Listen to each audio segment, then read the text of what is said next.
विचारा सत्यत्वा थारा उदित।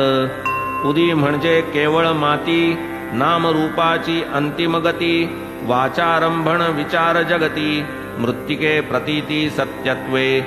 स्वये बाबा ही प्रेमात येता, ऐकिले आहेत गाणे गाता, त्यातील चुटका उदी पुरता, परिसिजे श्रोता सादरता। रमते राम आयोजी आयोजी, उदिया की गोनिया लायोजी। लागता मनाची लहर, होऊन या हर्ष निर्भर, इतुकेच द्रुपद वरचेवर, अतिसुस्वर म्हणत ते। सारांश ही बाबांची धुनी, प्रसवली कितीक उदीच्या गोणी, नाही गणाया समर्थ कोणी, परम कल्याणी ही उदी।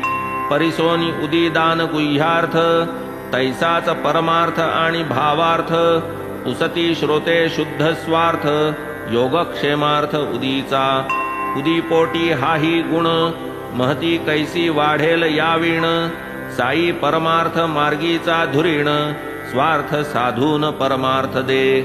या उदीच्या योगक्षेम कथा, सांगू येतील असंख्याता, परी त्या कथितो अतिसंकलिता, ग्रंथ विस्तरता टाळावया।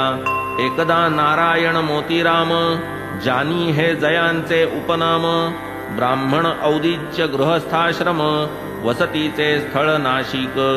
तैसेच बाबांचे आणिक भक्त, नामे रामचंद्र वामन मोडक, हे नारायणराव तयांचे सेवक, भक्त भाविक बाबांचे।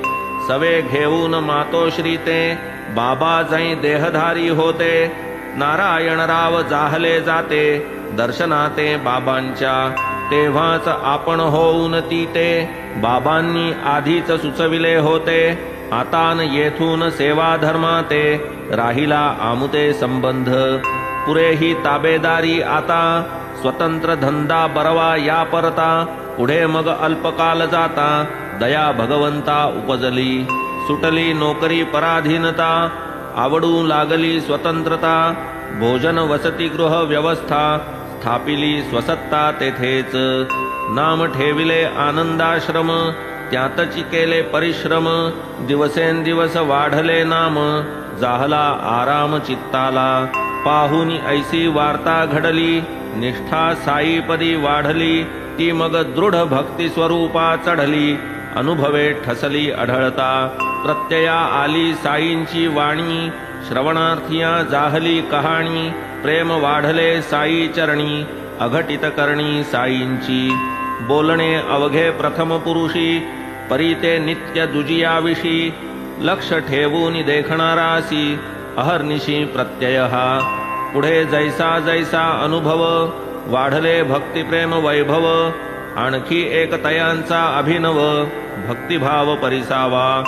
असो एकदा एक दिवस, नारायणरावांचे मित्रास, जाहला एकाकी वृश्चिक दंश, वेदना विवश बहु झाला।